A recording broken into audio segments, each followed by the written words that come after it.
parlement, Madame, Monsieur l'ambassadeur, Excellence, collega's Schepenen, meneer Gijpers, meneer Van Damme, meneer et mevrouw de voorzitter. Ne vous inquiétez pas, je ne serai pas longue, parce que c'est vrai aussi que des vœux de nouvel an, on a aussi, je comprends quelque part, surtout envie de se rencontrer, mais je tiens quand même à vous adresser quelques mots. Tout à l'heure, quand je suis rentrée dans la salle, quelqu'un me demandait « mais vous devez être fatigué ». Et c'est vrai que quand on est ministre ou échevin, on a beaucoup de réceptions, surtout maintenant, c'est les vœux de nouvel an. Ben, j'ai un secret à vous dire, je ne suis pas fatiguée du tout, parce que vous rencontrer, ça me donne énormément d'énergie.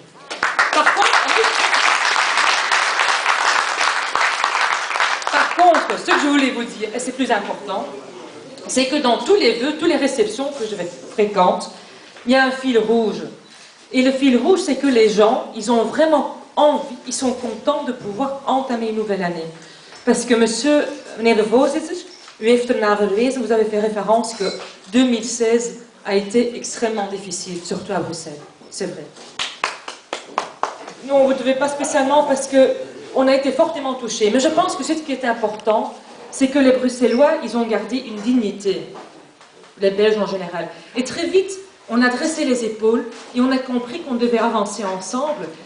En wat er gebeurd was, kon ook een kracht zijn om misschien nog sterker en nog meer verbonden met elkaar verder te gaan. Alors je suis profondément convaincue qu'il ne faut jamais tomber dans le pessimisme. Parce que c'est vrai. Ce qui s'est passé à Bruxelles, dans d'autres villes aussi. On s'est réveillé, moi en tout cas dans un cauchemar, quand j'ai appris qu'un certain M. Trump était devenu président. Quelqu'un qui a insulté les femmes, qui a insulté des migrants, des gens handicapés. Comment est-ce que c'est possible? Mais il faut faire avec. Le Brexit va doen. En toch ben ik optimistisch. Waarom? Omdat ik ervan overtuigd ben dat dat bij ons niet zal gebeuren. Natuurlijk zijn er populistische stromingen. In Frankrijk, Le Pen, Wilders liever in Nederland. Maar waarom ben ik er vrij gerust in dat wij daar het hoofd gaan aanbieden? Omdat dat verenigingsleven zo sterk is. En dat zijn jullie. De vele culturele verenigingen, de VZW's, jullie organisatie, die mensen samenbrengen. Die mensen samenbrengen, onafgezien de taal, onafgezien jullie afkomst, onafgezien jullie religie. Le monde associatif, comme le vôtre, ça réunit les gens et surtout, c'est là qu'on comprend qu'il y a plus de choses qui nous unissent que des choses dont on différencie. Et c'est ça qu'on ne peut jamais oublier, je pense, à Bruxelles. En ik ben fier op Brussel, en jullie ook, dat weet ik allemaal, want anders zou het hier niet zijn. En ik ben fier op die mixiteit die Brussel heeft. 60% des Bruxellois sont d'origine étrangère. Parfois c'est 3e, 4e génération.